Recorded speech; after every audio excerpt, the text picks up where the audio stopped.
Chapter 44, Chapter 39. The Thistral in the Forbidden Forest had been more than happy to give Eliza a lift to the ministry. It was almost like riding a hippogriff, the Thistral's scaly wings beating on either side of her as the wind slammed into her face. She was just glad she could actually see the creature. She couldn't imagine how strange it would be to fly an invisible Thistral. The glimmering lights of London came into view, and Eliza guided the Thistral down to land close to the ministry. The Thistral's hooves clattered against the ground as they landed in one of the alleyways close to the ministry, and Eliza jolted slightly at the harsh transition. She guided the Thistral through the alley until the standard red phone box of the ministry came into sight. Sliding off the Thistral's back, Eliza ran a hand along its neck, stroking it gently. "Thank you for the lift," she murmured. "You can go back to Hogwarts now." The Thistral let out a soft little huff and then turned, batting Eliza with its tail slightly as it trotted off back down the alley, unfurled its wings, and with one great push leaped into the sky. She felt bad. She should have brought some treats with her. Heading towards the phone box, Eliza pulled her invisibility cloak out of the bag and shrugged it on in case anyone was watching the entrances. After dialing the right number, the cool female voice rang out through the phone box. "Welcome to the Ministry of Magic." It said, "Please state your name and your business." "Eliza Potter," she spoke clearly, and then with a wry smirk finished with, "Here for a rescue mission." A small plastic badge fell out of a chute and into Eliza's waiting hand. It actually read that she was there for a rescue mission, much to her amusement. The voice continued to rattle out the rules and regulations, and then the phone box began to move, going down and down into the depths of the ministry. The phone box came to a stop, opening up into the atrium of the ministry. All the lights were off, and it was looking perfectly abandoned. It was quite strange, really, seeing something so full of life so empty. "The Ministry of Magic wishes you a pleasant evening," the voice said as the doors slid open. She stepped out with a small smirk. She was sure she would be having a very pleasant evening indeed. Wandering over to the golden, garish lift, Eliza made sure to keep her cloak wrapped around her as she pushed in the button for the Department of Mysteries. She was sure Tom had managed to handle everything, but it never hurt to be cautious. If Umbridge had been a bit more cautious, she might have even lived. Eliza grinned slightly at the recollection of her hours-old murder and stepped out of the lift with a slight bounce in her step. She was stood in a circular room, doors upon doors surrounding her from all sides, and it was then she realized Tom had never actually provided her with a map of the place. "Bastard. Point me Sirius Black," Eliza murmured. Surely they must have taken the wards down to sneak in right. Her wand seemed to shudder before falling flatly in her palm.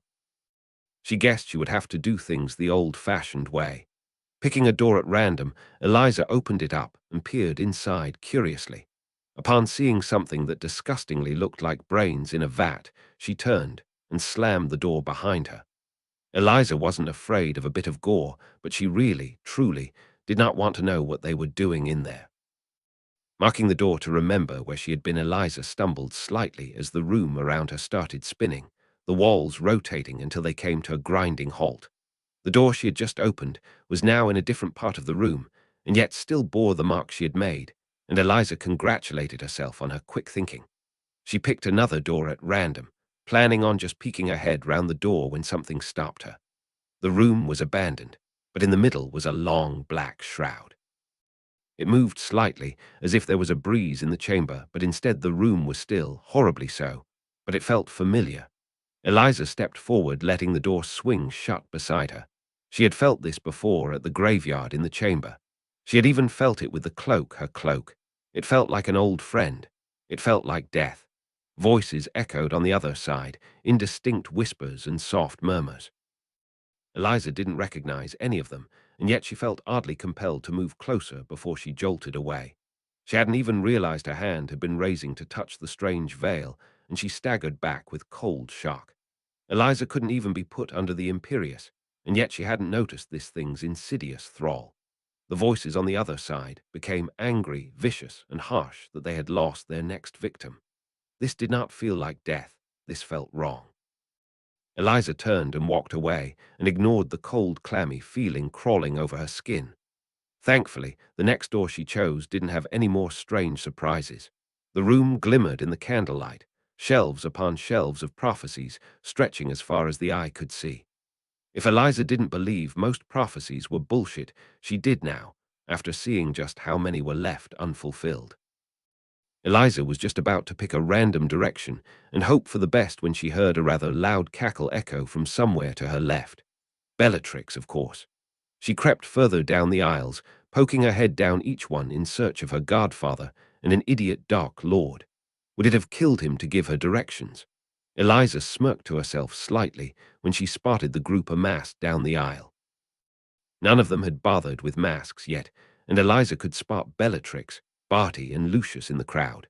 She thought she could make out the Lestrange brothers as well, alongside Avery and Rockwood. Sirius was sat cross-legged in the middle of all of them, seemingly arguing with his cousin.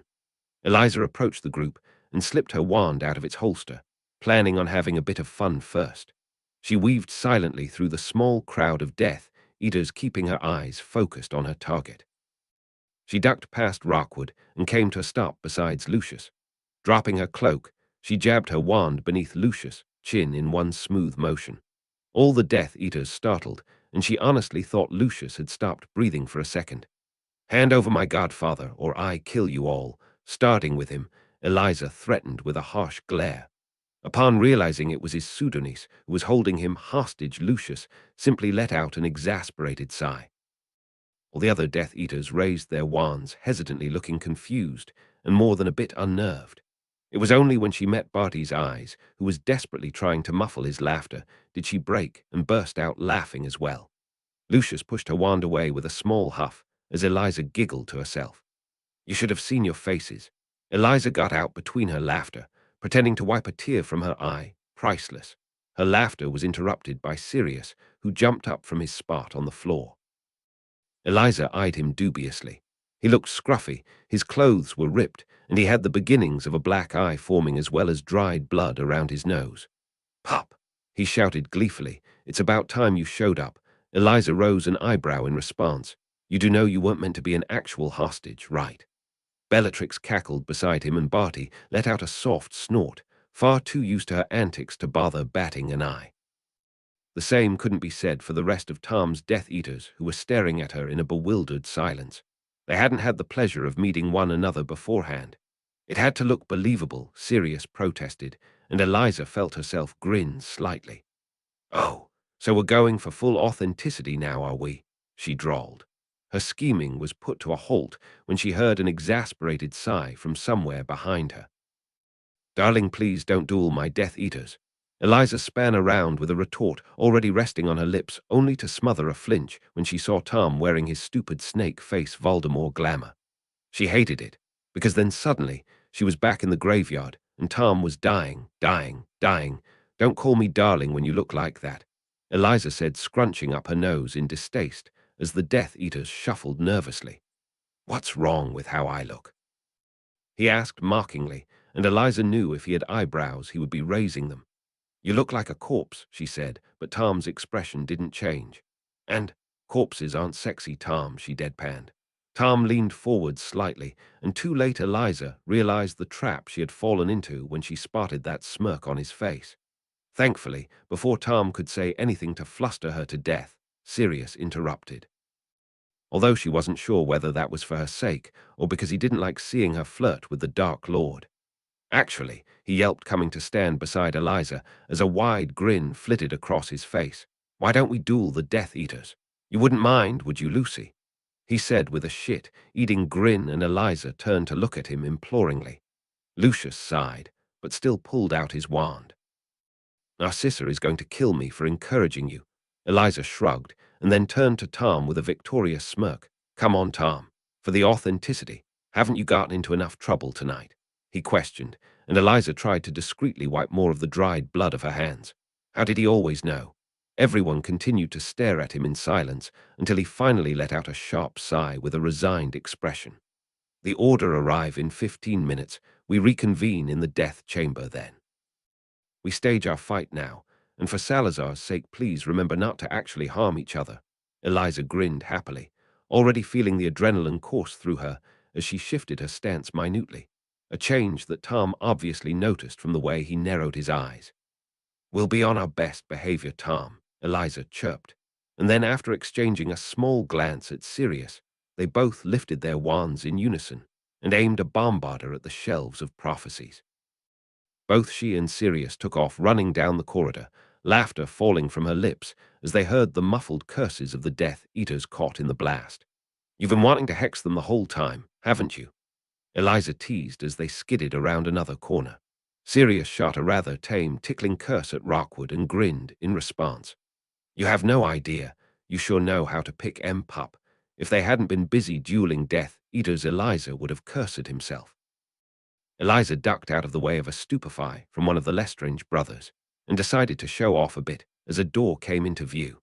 She let Sirius cover her with a protego as she transfigured her nails into iron claws, cutting her thumbs slightly as she went digging around for her rune stones.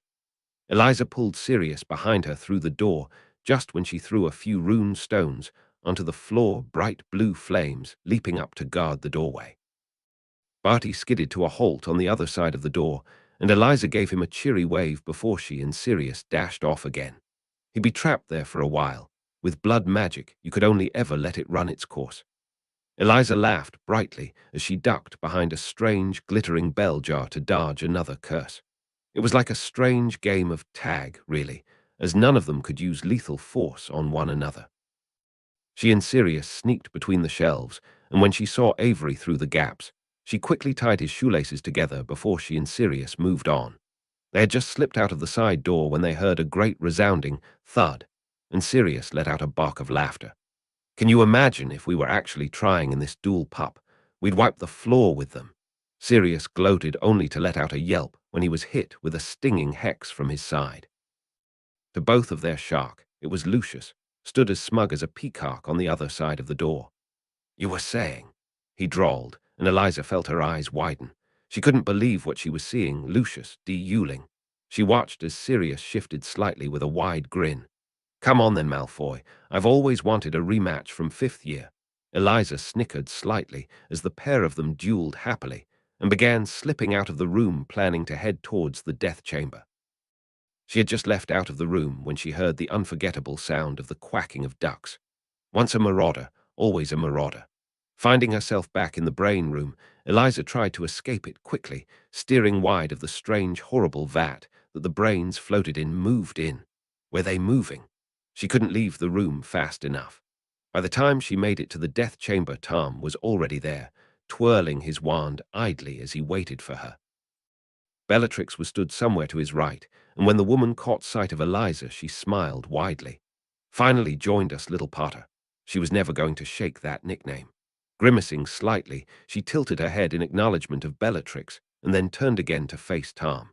"All your Death Eaters are fine. As promised, I was on my best behavior," Eliza said, with an innocent smile that no one who knew her would ever believe. "You pranked them, didn't you?" He didn't even sound disappointed, just resigned. "Within an inch of their lives," Eliza said, and it was at that point that Sirius burst into the room, a disgruntled Lucius trooping behind him. Tom looked like he was going to question what had gone on for a moment before going with his better judgment and leaving them to it. "The order will be here in a few minutes," he said, and Eliza became more serious. They had a lot riding on this plan, and the execution of it had to be perfect. There was no time for messing around now. "Usual rules apply?" Eliza asked, shifting her stance slightly as her grip tightened on her wand.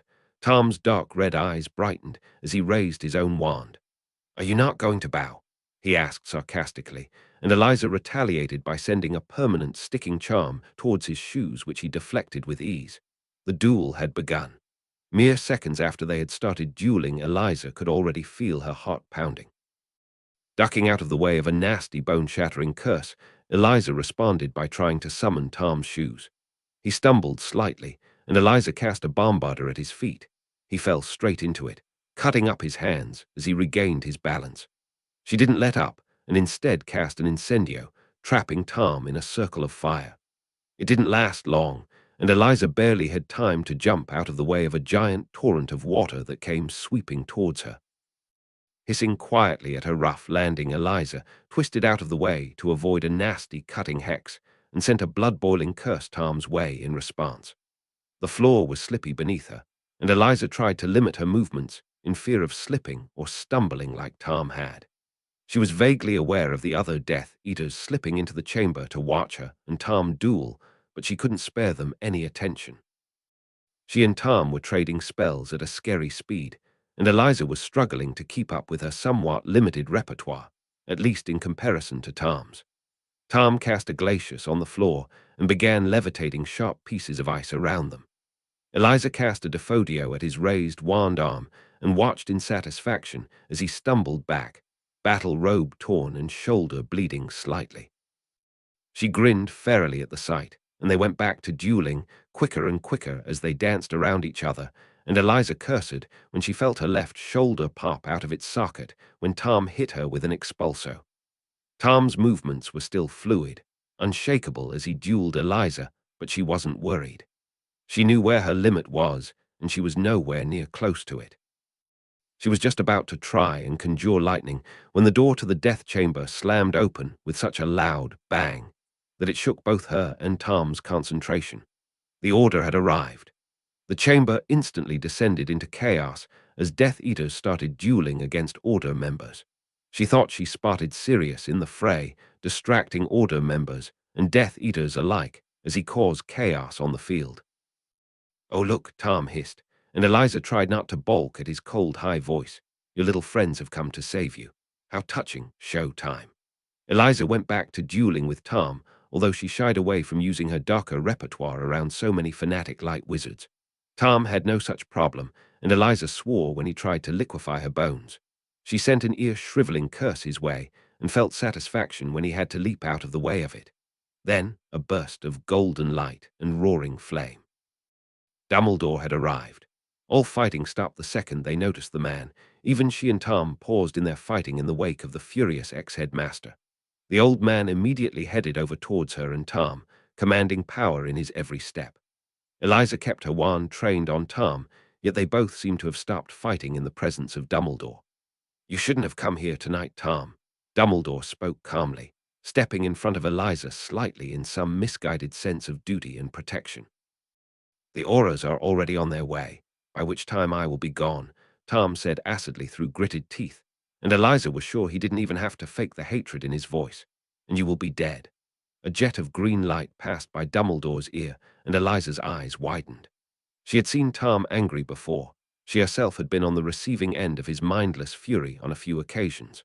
But the look of wrath that crossed his face upon being confronted with Dumbledore, the anger and vehement fury in his eyes. She had never seen it before, not even when he was near death. Dumbledore flicked his own wand out, a rather strange one, and carelessly flicked a spell at Tom with such force Eliza felt it herself and stumbled back. The other Death Eaters had fled the chamber, continuing the fight in the halls of the department to avoid being caught in the crossfire of the duel between Tom and Dumbledore. Eliza stepped backwards slowly, smart enough to recognize that this was one fight she did not want to be caught in between of. Tom let out a high-pitched laugh that made the hair on the back of her neck stand on end as he began taunt Aunt Dumbledore. "You do not seek to kill me, Dumbledore," he called, scarlet eyes flashing derisively above such brutality, "are you? We both know that there are worse ways of destroying a man, Tom." Dumbledore responded easily, raising a shield to block Tom's curse. Eliza hated the way Dumbledore said his name, as if he was something pitiful, patronizing, and calm in a way that was enraging. She adamantly didn't think about what might have happened if she had never met Tom. Didn't think about what manner of man she might have ended up facing tonight if things had turned out different. She still remembered what manner of man they had faced in the graveyard. Maybe Dumbledore was right to hold that ounce of pity.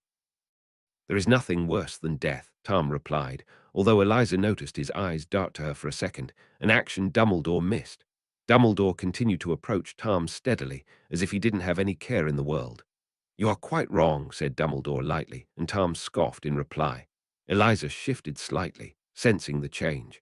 "Ah, yes, what is it you believe? That a life without love is the worst fate a man can suffer?" Dumbledore paused, an unnatural stillness. He too had sensed the change in Tom, and Eliza could only guess what was running through his mind. Tom, Voldemort would never admit to having weaknesses, not even in mockery. Eliza shuffled nervously when Tom turned his red-eyed stare onto her own. Stage 2 had begun. "Isn't that right, darling?" Eliza had moved to stand by Dumbledore and froze wide-eyed as she stared at Tom. Her wand had wavered as she shuffled slightly. "What?" she said nervously, and she could see Dumbledore's eyes darting between her and Voldemort. "Do you think love is the greatest power of them all?" Voldemort paused, a wide, mirthless smile crossing his face. "What are you talking about?" Eliza demanded, wand arm shaking slightly as she faced him. Tom let out a short laugh, throwing his head back as he grinned at her nastily. "Are you telling me you never figured it out, darling? I would have thought someone like you would never have fallen for such an obvious ploy." Eliza stumbled back in horror as Tom dropped his glamour until it wasn't Voldemort standing there, but Thomas Gaunt, or more accurately, Tom Riddle. Eliza tried her best to keep a look of horror on her face when all she wanted to was grin at Tom's dramatics and his posturing.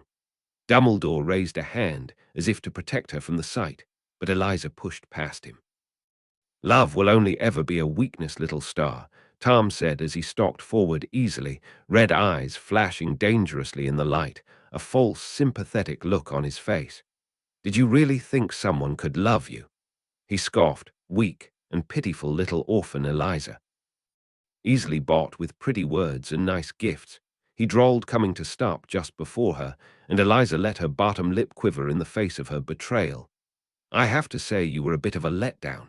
But you said," Eliza stuttered out, blinking away the tears and the paper. "It said obsession, Potter, nothing more." "You're meant to be my prophesied downfall, after all," he said lightly, and went to move closer until they were standing toe-to-toe, Tom's wand still trained on Dumbledore as he titled her head to face him. "But now I can see you're nothing more than silly schoolgirl with a pathetic crush." Eliza felt the hot tears stream down her face. She and Tom had agreed on these words, had planned this argument down to the minute. She wondered why she still felt hurt by it. Eliza scoffed though her tears. "So why reveal yourself now? If I was so easy to fool—" Tom tilted his head and looked at her considering, cupped her cheek in his palm in a gesture that was as violent as it was intimate.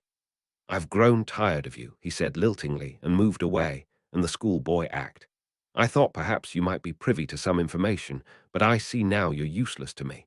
And I have no need for useless things," he ended with a simper. "Now hand over the prophecy," he demanded, and Dumbledore shifted by her side, obviously ready to interrupt. If this had been real, Eliza would have handed over the prophecy to save her own skin, Slytherin's self-preservation. But as it were, no, she said steadily, tilting her chin to glare up at Tom. "No," he repeated dangerously, and Eliza stared at him defiantly. "I can't. I smashed it," she said with a wide, manic smile. Eliza deflected the curse sent at her with well-practiced ease and shot one of her own back before Dumbledore moved in front of her and began dueling Tom ferociously, pushing Eliza out of the way. Eliza was hoping to have another duel. She was a bit pissed off. The duel between the pair of them was vicious, and Eliza could only stare in wonder. She was powerful, leaps and bounds ahead of her year mates, and could even stand her own against Tom on occasion. But this was a whole different level. She couldn't wait to get there. She continued watching the duel in idle interested when she noticed something tug at her attention. Eliza had been so caught up in their plan, she had forgotten about the strange veil in the room, but she was forcibly reminded of its presence now. She could hear the harsh whispers, could feel it clinging to her skin uncomfortably, and Eliza felt her breath quicken at the sensation. She was uncomfortably reminded of Dementors, and she could feel herself paling the more time she spent in the room with the damned thing. She was scared, well and truly. "We need to get out of here," Eliza shouted towards Dumbledore, and Tom laughed, deflecting a curse from Dumbledore. "Turning tail and running, Potter. Never took you for a coward." Enraged Eliza shot a curse at Tom, one that would drown him from the inside out, and one that Dumbledore recognized judging from the wide-eyed stare he sent her. "No more than you are," Eliza spat viciously. "I hope you had fun playing schoolboy. It's the closest to love you'll ever get in your pitiful life." They all paused in the wake of those words, letting them hang between them. For both she and Tom had gone off-script. Bellatrix bust into the room. "The Aurors are arriving, my lord," she yelled. "It's time to go." "Oh, and so it is." Tom remarked calmly, and then turned to grin at Eliza, too sharp, too vicious. "Goodbye, darling." They apparated away, and Eliza stood beside Dumbledore, the feeling of death clawing at her lungs and a strange numbness in her heart. "I think, dear girl, it's time to go," Dumbledore said quietly, far too sympathetic than Eliza liked, and held her arm gently. With a loud crack, they left the ministry behind them. Stage 2 complete. Now all that was left was to earn Dumbledore's trust truly and completely and topple his throne from the inside.